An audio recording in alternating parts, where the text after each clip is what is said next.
Hey guys, and welcome to a brand new video here on FPL Now. Today we're going to be going over my transfer plans for Game Week 3 and also take a look at how I'm currently doing in Game Week 2. So if you're excited for the video, drop a like down below, leave a comment what are your transfer plans going into Game Week 3, subscribe if you're brand new, and let's get into the video. So, starting things off, we've had another absolute shocker of a game week. Currently sitting on 29 points. I will be on 35 though when Esteve comes off the bench for Palmer. I also have no idea what happened there because I know for a fact I started Esteve over Diouf.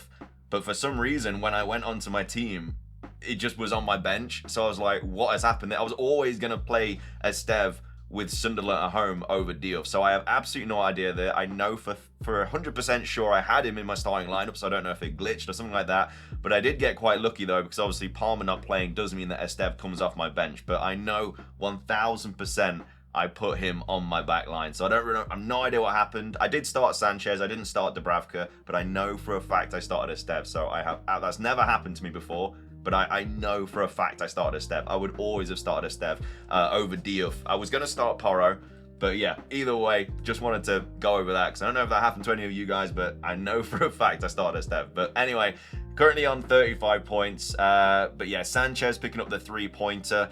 We had Pedro Porro picking up 5 points. Was not expecting anything from that game, but Spurs just played very, very well. City definitely should have scored. They had a lot of pretty decent chances, but obviously just didn't find the back of the net. Diouf, like I say, didn't do anything all game. West Ham are just so bad at the moment. I have to get rid of Diouf. The only reason he got 3 points was because he got an assist, and that assist was literally pass it 2 yards, and then Paqueta went and scored a worldie. So it was just, I mean, I'll take the assist, but it wasn't really anything special.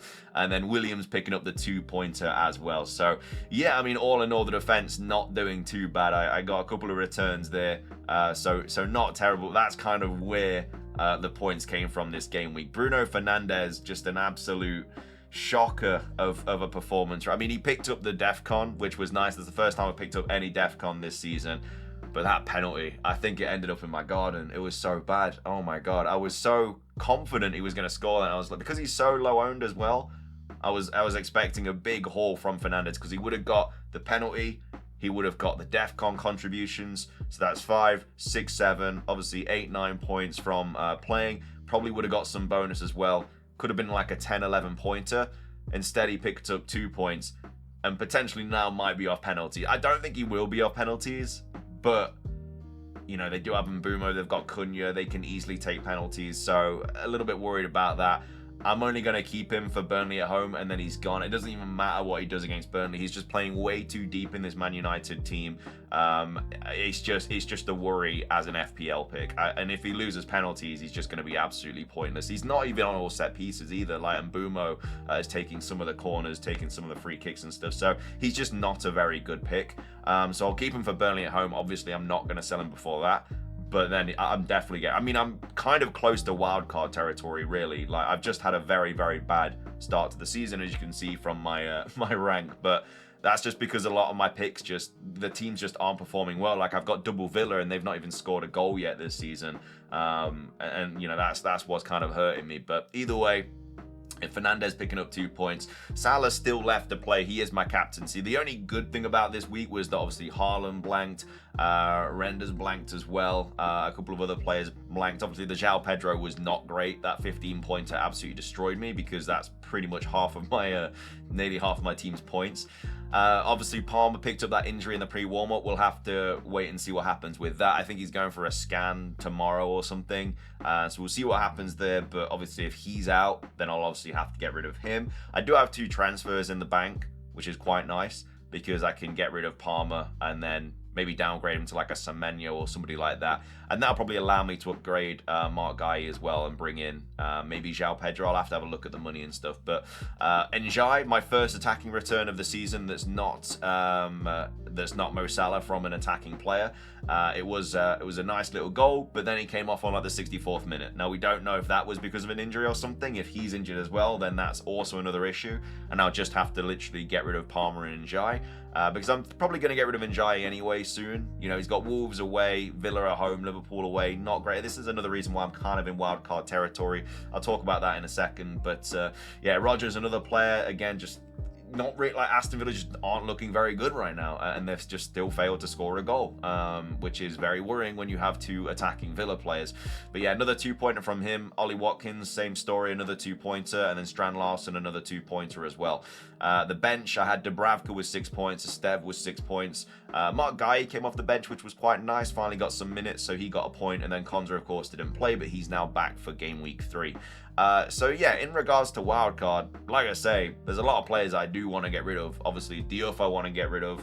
I want to get rid of Bruno Fernandes. I want to get rid of Njai. I might have to get rid of Cole Palmer. I probably want to get rid of double my Villa attack, just because even though the fixtures are all rightish, you know, there's players in those positions that are doing a lot better. Semenyo instead of Rodgers, your Chris Woods instead of Watkins, your João Pedros instead of Watkins, and they're a lot cheaper as well. And then Strand Larsen, yeah, I mean, Wolves just haven't looked great going forward either, so not really a massive fan of him as a pick as well, even though he does have Everton and Leeds at home coming up, which are pretty nice fixtures. I mean, Dubravka and Esteve are absolutely fine, like they're going to stay in my team regardless. And Konza's fine, like even though Villa aren't scoring goals, they're not really conceding a ton either.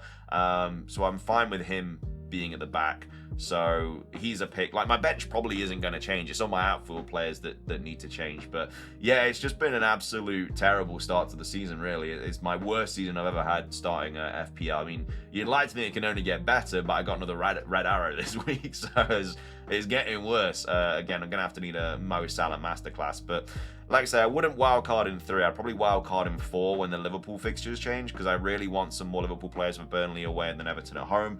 Like I say, I probably want some more Forest players, because they've got Burnley and Sunderland coming up, so I'd probably want Chris Wood in my team, even though they've got Arsenal away in game week 4. Like I say, Bruno Fernandes can easily get downgraded. Njai can get changed to somebody like Semenyo. Like I say, if Palmer's out, then I'll have to change him. Like I say, I didn't really want to activate a wildcard this early, but it is one of those situations. But either way, we'll talk about the transfers more in a second. That's just how I'm currently getting on in game week 2.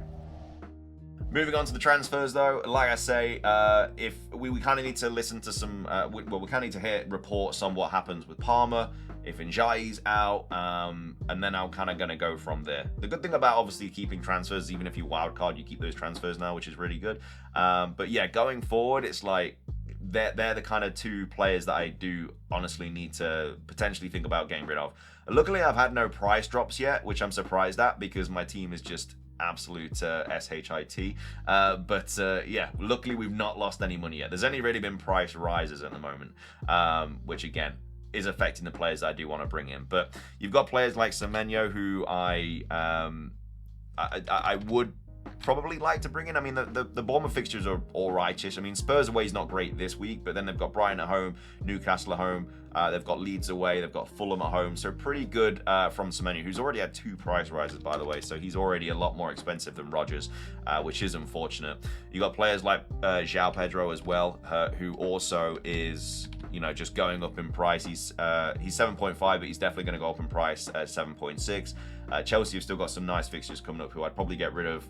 The good thing about João Pedro is I can always downgrade Watkins to him, and that'll allow me to have money to upgrade somebody else like Njai to Semenyo, which I'm not against this week, but I don't really want to sell I kind of want to give Watkins and Co another game or 2. Like the thing about Villa is they've still got really good fixtures, and they've got Sunderland and Burnley both coming up, so I don't really want to get rid of those players for that. But if they're not scoring goals, there's no point of having these players. There's no point of having a player in your team for like 6 game weeks so he goes and scores 1 goal against Sunderland, when you've got other strikers like Chris Wood or João Pedro who are getting, you know, more goals than that. It just doesn't really make sense. So yeah, that's something that I obviously need to take a look at.